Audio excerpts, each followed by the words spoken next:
Hey, at the fighters meeting, I dissed Andre Ward and Timothy Bradley in front of ESPN production and all of them for all their affiliation and corruption that they do. Yeah. What happened? I put more weight on my back, and all they was talking about right away when I slipped in the first knockdown they called, I slipped. They called it right away. What did Bradley say? He hurt. Mm-hmm. So I don't sugarcoat shit. All these motherfuckers dick ride and they suck dick. Sorry for my language. No. But that is the problem. I don't ride off that. Yeah. And just to even put it more on this fight, this is my last fight on ESPN. Oh. Yeah. Because this is no longer, I'm sorry, but I'm not sorry. This is why this fight means everything to me. If they want the black fighters, they could keep them. I brought Bud Light to Top Rank.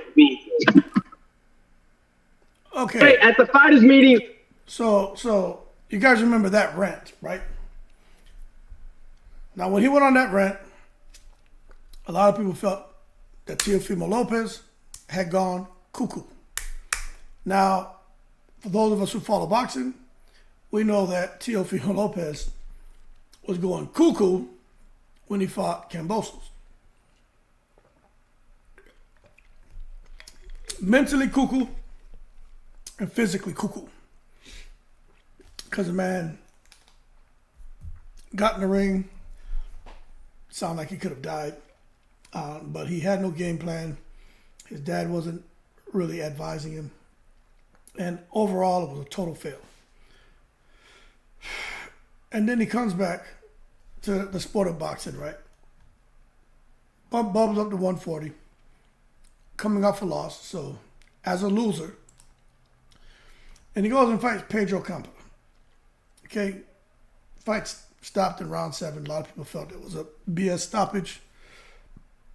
He didn't really look that impressive to a lot of people. Goes on to fight Sandor Martin. A lot of people felt Martin won that fight. Lopez is in the corner after the fight. Damn, do I still have it? So that tells you that there's something going on with him mentally, right? Now, before I would sit there and say, there's some mental health struggles there, he needs help. And I would still say that. But I think he's a little, I now think he's a little cuckoo. So after the Sandor Martin fight, he's sitting there now, and I say he's cuckoo because he's sitting there and he has that rant that I just played about ESPN had the black fighters. I brought Bud Light. Well, Top Rank had the black fighters. I brought Bud Light, the Top Rank in ESPN. Like they're putting the black fighters on a pedestal over him. Look, they got something good over there with Keyshawn Martin, Shakir Stevenson, and Jared, the real big baby Anderson, right? They figured it out. But for Teofimo Lopez, he about to fight Josh Taylor. A lot of people still see Josh Taylor as the real undisputed champion at 140. He's getting a crack at the WBO strap. Really coming off of a loss to Kambosos, a questionable TKO win over Campa, and some people say he lost to Sandor Martin. So that's like 2 out of 3. Where basically, people feel that he lost. So out of your last 3 fights, the majority of the boxing fans feel that you lost. Only 1 win. So come on. So that being said, he has the rant talking about black fighters. Then he comes back, him and his dad trying to clean it up. That's why he banned, it's just like with Clarissa Shields. I did a video yesterday about her and learning. Once your profile becomes like that, you got to learn to listen a whole lot and talk very little. Just like this bozo. But he's frustrated, obviously. So now he goes on, right? And before I say this, I'm going to tell you, I think Teofimo Lopez and his team need Joey Gamache back. I've been saying that. I'm going to keep saying that. He wasn't talking this nonsense when he had Gamache. Gamache helped that man. He helped him. He needs Gamache back. But that being said, now Teofimo Lopez, look, we've heard fighters before talk about wanting to catch a body, Deontay Wilder, take a life in the ring, eat people's kids. I want to kill him, rip your head off, all kind of stuff, right? Be Al Capone, go all the way. But for him to come, and this is why I think he's gone cuckoo. There's nothing wrong with saying, look, when I'm getting in the ring, it's him or me. I'm even okay with him saying, look, I'm trying to take his life when I get in there. I don't have an issue with that, personally.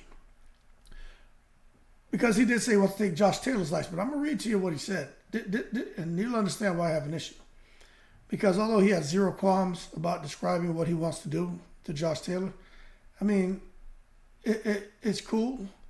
And they're going to be fighting on June 10th in Madison Square Garden, right? But this is what he says now. This is what kind of annoyed me. He says it's a kill or be killed sport. And I don't disagree with that. But this whole thing about I'm not sugarcoating anything, people can suck my blah, blah, blah, I'm not riding anyone's blah, blah, blah. For him to go on and say this is a kill or be killed sport. I mean, someone just passed away on May 6th. Kid was 22 years old, just passed away. And I said it like it is. He should not have mentioned anything about the young man passing away. That is tasteless and classless. That's why I said he's gone cuckoo. You want to talk about being a kill or be killed sport? Don't sit there and talk about or mention what happened to this kid, the boxer who just died. His family's still grieving. They need time to try to come to grips with that, and they'll probably never get over that. But at least they can learn to somewhat function a little bit. But they never get recovered from that. And you're going to put a sound bite into the atmosphere talking about this is a kill or be killed sport. Look, someone just passed away on May 6th. Kid was 22 years old. I said it like it is. What do you want someone to do, man?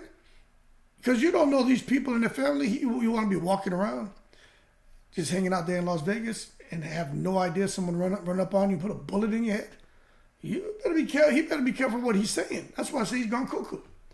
Then he goes and says, I want to kill Josh Taylor. What? What the F does that mean? People tell me, like, let's get back to boxing. But that is boxing. That's what we signed up for. You're probably going to lose your life.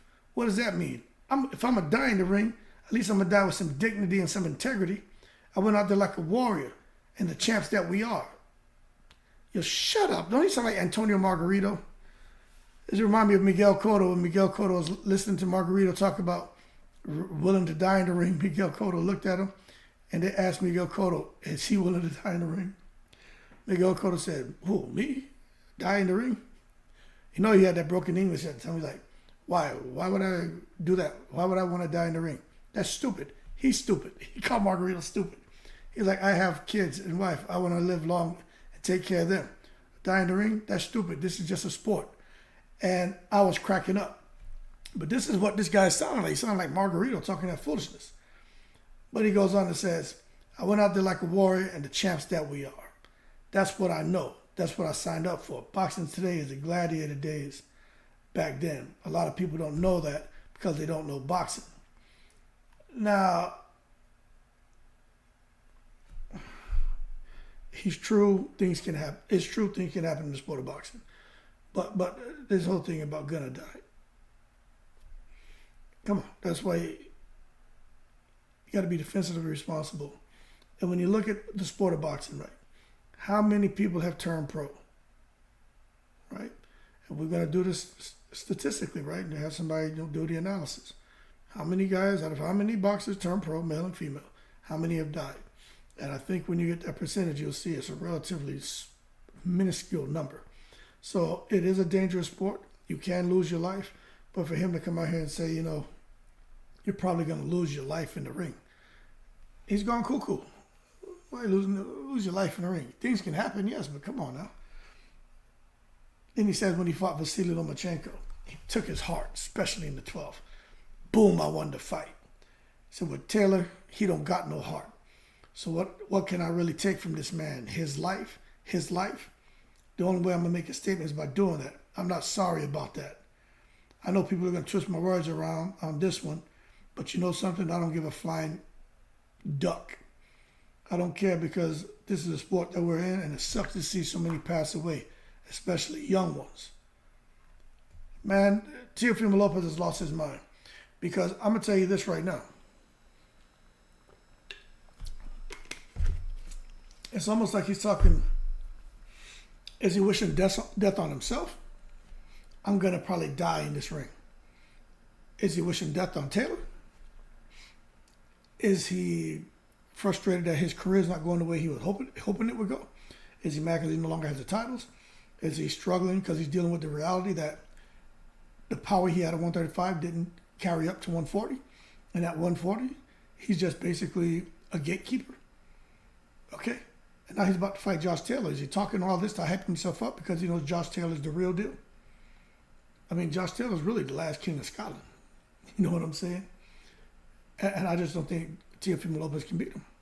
I personally think Teofimo Lopez needs to bring Gamache back. But that being said, there's something obviously going on with him.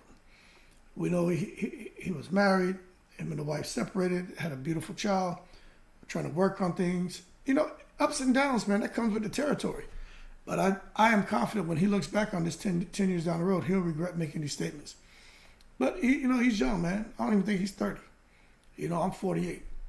I've done and said, I've said some crazy stuff and I've done some foolish stuff over my time. So I'm not judging him, but I can sit there and say, hey, he's a little cuckoo. Because to come out here now talking like this, and you could tell he has scatterbrain. His mind's all over the place. He just from topic to topic and killing and this and top ranking black fighters and my God, and people want money and Triller and this and that. I'm leaving top ranking Bud Light and this and my man, you need to sit down and relax. And yeah, if I die, I almost died in the ring. I shouldn't be here right now. But God's got my back and blah blah. Y'all need to pray for this guy. But saying controversial things seem to be becoming the norm for him. And I don't know what the future holds for him. But I'll tell you this. If Teofimo Lopez loses to Josh Taylor, let's understand this. Okay? I'm going to put it in perspective for you right now. If he loses to Josh Taylor, right? And this is the reality of it. Let me pull this up for you. Let's just understand this. If Teofimo Lopez, let me make this a little bit smaller for you. He's getting hooked up right now. If he loses to Josh Taylor, Teofimo Lopez goes to the back of the bus. He drops down from the #1 ranking for the WBO. And he's not even really in the ranking stack of these other sanctioning bodies. Are y'all paying attention to that? The IBF don't have him anywhere listed anywhere near he's not even listed. The WBC, he's not even listed.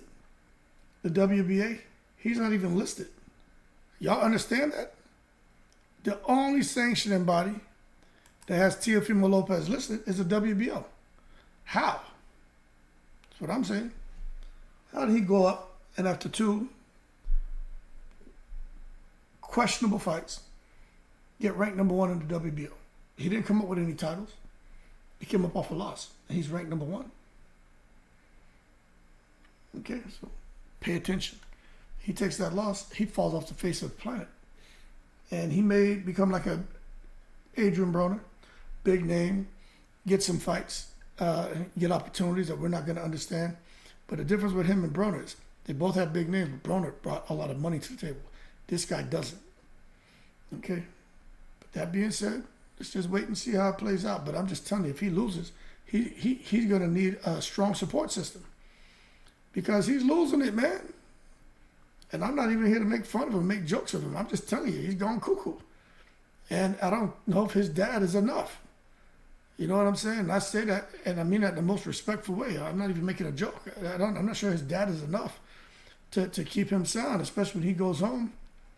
He doesn't have a stable family life with the ex-wife or whatever their situation is. The only thing that can help this man is when he hold on to his child. Because that's an unconditional love that majority of us have from our children. I've seen some people, they don't have that because they didn't treat the children right. But she's still basically a little baby. Unconditional love. She don't understand all this. All she knows is daddy. He need to hold on to that because when things get tough, hold on to your children. Be around that unconditional love. Goes a long way. And I'm telling you, with him being cuckoo, and if he loses to Josh Taylor, man, I'm telling you right now, anyone who's close to him, they better converge on him because it's going to be rough. It's going to be rough for him, and once he gets down into that trough, it's going to be damn near impossible for him to climb out of that emotional pitfall, and I'll do a video about it. I'll talk about it, but I won't make fun of him. I don't think that's cool because I know how it is to go through things. But you can already see, like, the stage is set for him to not perform to his potential. And you know what? I blame Top Rank because they know he came off a loss to Kambosos. They know all the stuff he had going on physically, mentally, family situation. Throw him out there in a fight, campus, that was questionable, the win. Then he goes on and picks up the win against Sandor Martin. That was questionable. And now you throw him in here with the last king of Scotland. It's like you want to push this man over the edge. You know what I'm saying? Anyway, y'all keep cool. Leave your comments below. Let me know what you think. But this whole thing about taking lives and I'm going to die in the ring with dignity, and you had a black fighters. I brought Bud Light to Top Rank in ESPN and all this crap. Top Rank's not where it's at. He's all over the place. His brain is just firing nonstop. He needs help. And Josh Taylor, that fight is not the fight to help him at all. I think it hurts him. I think he falls on his face. And it's going to be hard for him to get back to being half of what he was. Matter of fact, he's half of what he was when he was with Joey Gamache. But right now, it'd be hard for him to get back to be half of what he is right now, which is half of what he was with Gamache. So, that being said, y'all keep cool. Shout out to the veterans. All 7 continents. Make sure and subscribe. And I'm in the breeze.